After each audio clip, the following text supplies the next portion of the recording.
Check it out, Vibez with DJblack. What's up? How you feeling? I've got one of the legends here with me, my man Bright, aka Prince Bright, aka what? In the baby, aka Blink Sparkles. So you grew up on the streets right here. That's what it is, man. But tell me, man, I know you've been working hard and almost was it like a year or 2 years? Yeah, man, it's been 2 years. 2 years since our man Ronnie went to visit the Lord. 5 now. 5 years. Ronnie has been 5 years. 5 years since the Lord took him. But man, how's it been, man? After that, I know it's not been easy. It's been crazy tough. I've been working my way up. I was in the slums. I'm telling you. Slums? What you depressed? Down. I was deeply depressed, but God being good to me, man. I worked my way up, and now I'm better than I feel really good. You've been releasing singles, Small Thing, and the rest. And the title of the EP is quite astonishing. I know, right? Which is what? 11/11, The Awakening. 11/11. It has a lot of controversy by it. So why did you decide to choose that? It's the best way for me to manifest all my deepest thoughts. Mm-hmm. You know what I'm saying? I see those numbers a lot. You know what I mean? So I looked into it, I researched it. So I'm like, okay, it means manifestations. It means awakening. It means a drive. Mm-hmm. And I think I'm up to the challenge to drive myself to my utmost. I wouldn't say limit, but the best I could get myself to. So that's what that's what the title of the album 11/11 represent. Are you a spiritual person? I am very spiritual, and I play with numerology. I am so addicted to numerology, it's not even funny. Really? So you do the zodiacs and all? I do zodiacs. Really? I do astrology. I do everything. So I'm deep into that. Deep into that. Let's talk about today's music, because you've been there from way back, and you've seen the breath of hip life transform into Azonto, transform into whatnot. How you feeling about today's music? I'm telling you, man, I think we're getting somewhere. You know what I'm saying? For us to be recognized, for Shatta Wale, Stone Boy, Samini to be making headlines out there, I am so grateful to God that we've made it this far, because I was so happy to see Shatta Wale and Beyonce doing their thing, and it was being shown on mainstream TV. And just before my video shoot for my new song Wish, just a couple of hours before the beginning of our video shoot, Sarkodie was presented with an award at the BET. So I was like, I'm right here in Atlanta. My boy's winning an award. Right after that, he's coming to my video shoot. So that's like a groundbreaking experience. Right. And I think we're doing really good. Let's talk about back then and now. Because back then, the industry wasn't like this. No, it wasn't. Trying to record your song in the studio, trying to get a song played on the radio, trying to get it to DJs to play it in the clubs, and how to get the song on tapes or CDs in the market and trying to get people to buy. But today, it's different. Exactly. From your experience, do you think that there's something we could learn from the past, which we could adapt to today? How is money making in the industry now? There's a lot to be learned. This young cast needs to go back. Shout out to Reggie Rockstone. Shout out to VIP. Shout out to Achame Kwame, Achame Kofi. Shout out to X-Do, Chicago. Shout out to VIP.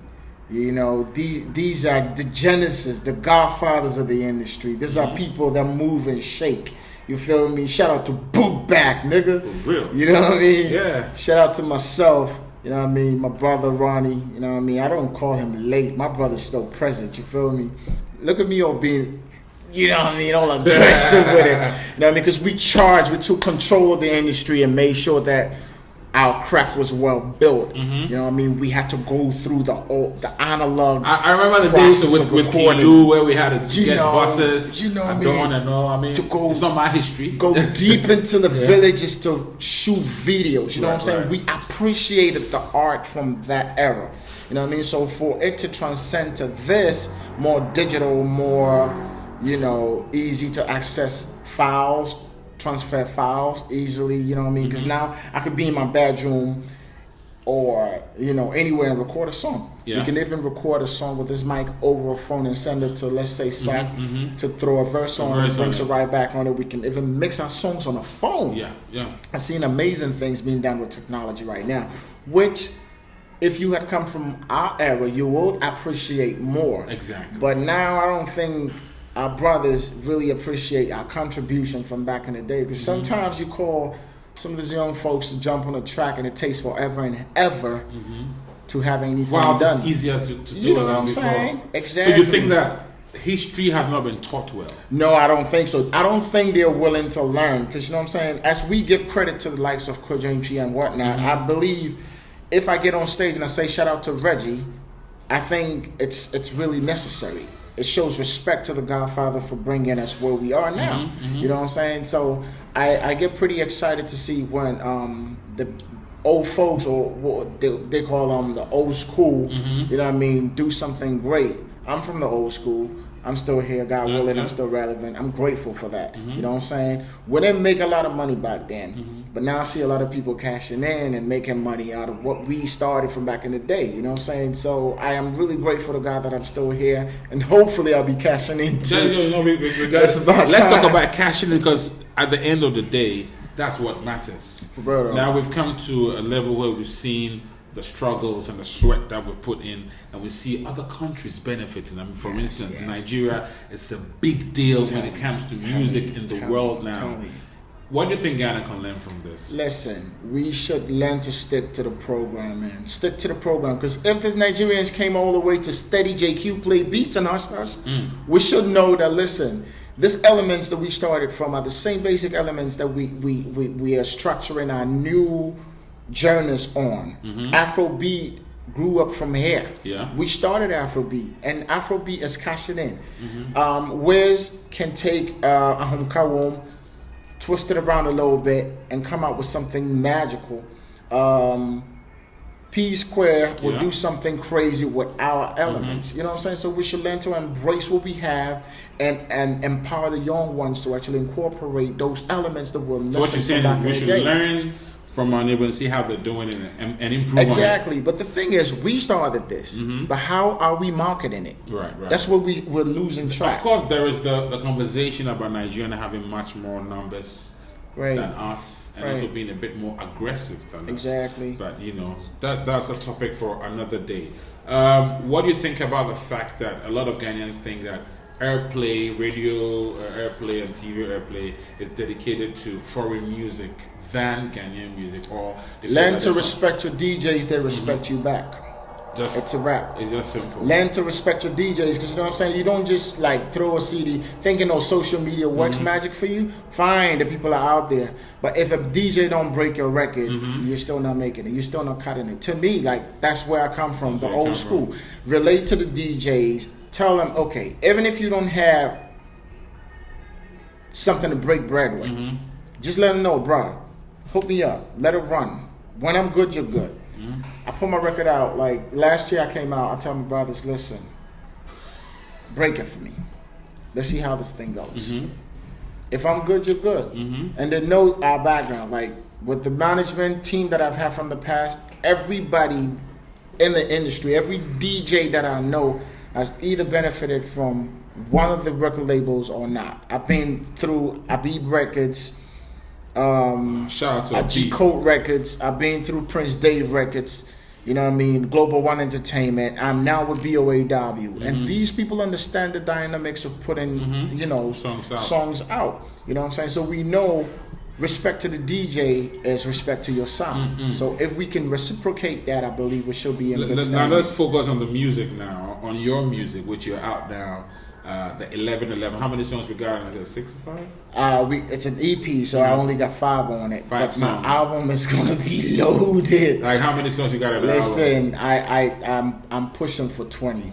I'm pushing for 20. For 20. I'm pushing but for 20. It could be more. It could be more. It could be more. I mean, so there's been a lot of hard work as we put into this album. How have you managed to put recording songs and working and doing family stuff and all that? There's this app on my phone that easily helps me to actually hear what I will sound out like when my record is done. Really? Yeah, so I go on there, try to put at least my harmonies together and see how it will sound, and actually mix it myself over the phone, and then put my headphones on to see how it may sound. So it's like I'm always creating stuff. We can't tell you the name of the app. You know what I'm saying? Not yet. You know what I mean? But from the awakening, it should be something magical. You know what I'm saying? We'll still play with the numerology numbers and see how best, you know, to put things together. But It's I still know got to do with numbers. it's got to do with numbers, because numbers is everything. Billionaires are defined by numbers. You know what I'm saying? So I believe manifesting that through numerology is something that so 5 songs EP, 20 songs. You know what I'm saying? So keep it, you know, 5s and 4s, 111s. I'm getting the magic. You know what I'm saying? So, you know, 5 songs out now. How the songs doing? How you feel? Listen, the songs are doing? I feel blessed, and then there's this side magic that just happened with Sarkodie. I was about to get on that. Yo, how did you feel? Because, you know, I was asleep, woke up, and then the song was trending on Twitter. Listen, I'm like, wow, I need to find out what's happening, because you had just released Wish. It's with Sarkodie. Exactly. And it had come out. Right. Then all of a sudden, Sarkodie featuring you comes out with exactly. Ofechon. And here's where the magic lies, right? So when I did Wish, we already had Ofechon. Okay, it had been recorded earlier. Ofechon has been like before I left Ghana to the States. Like over a year? I think about 6-7 months ago. Okay. So when I left, I wasn't even thinking, that he was going to drop that. Because, you know, Sark, he always got songs, whatever. So I wasn't even thinking this year. So I'm like, okay, we did a song. And then I sent him a track to do Jump On. It was Wish. He brought that song right back to me. Fire. So I put it out. I'm like, okay, yo, it's fire. Everybody going crazy on Bright and Sark. Yeah. So I was like, yo, B, check this out. I just did this thing, and I think it's fire. So he sent it to me right away. I heard it. I was like, oh, shoot. I asked him, when is it coming? It's like, I just dropped this joint, so I don't know whether to drop it. I'm like, listen, it's your call, man. I know you know what you're doing. Next thing I know, he's like, B, I think I'm going to let it go. I'm like, let's go. Bang.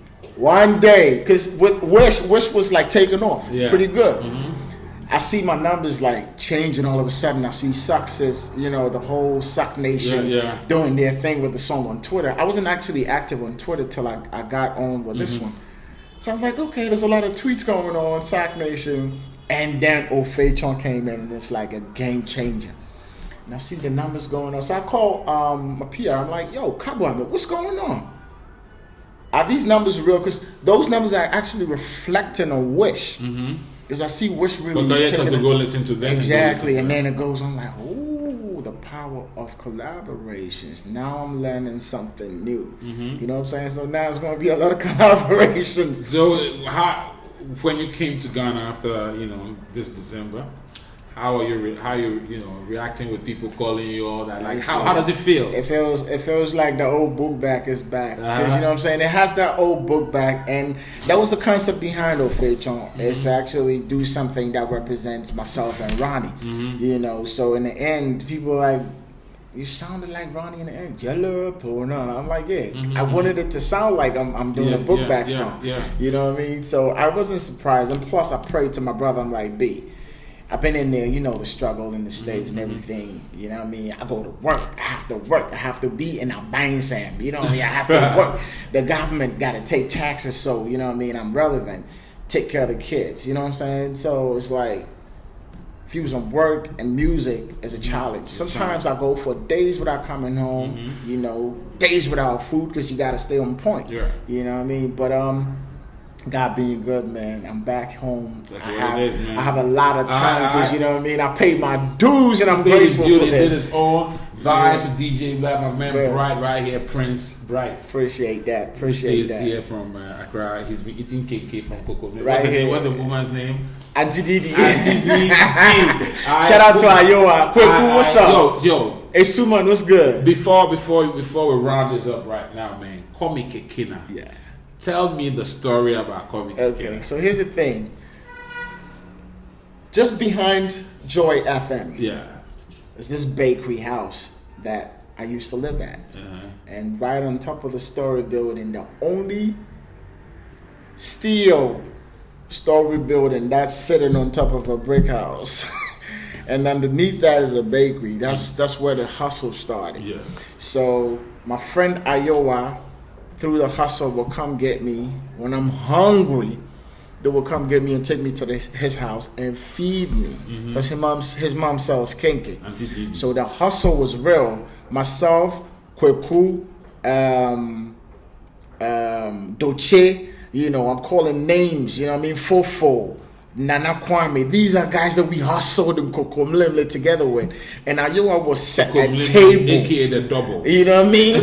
You know what I mean? So Ayowa was set a table and we're like, before you leave Ayowa's house, you're full. You even have enough balls that can't get to take back home. You know what I mean? So I appreciated that hustle from that time. I'm like, dude. Sitting down one time like it has to be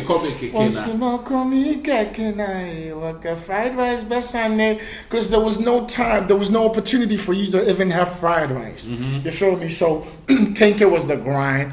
You know, everything was on point. If you could do fried rice, it has to be Dolly's. Yeah, you have to. Or what's his name? Adabraka. What's that spot? Strawberries, right? Right by opposite White House. White House. White Chapel. I think that was what it was. You know what I'm saying? So hey, damn, man. We've come from. So go check out the EP 1111. The Awakening. Stream it. You know what it is, man.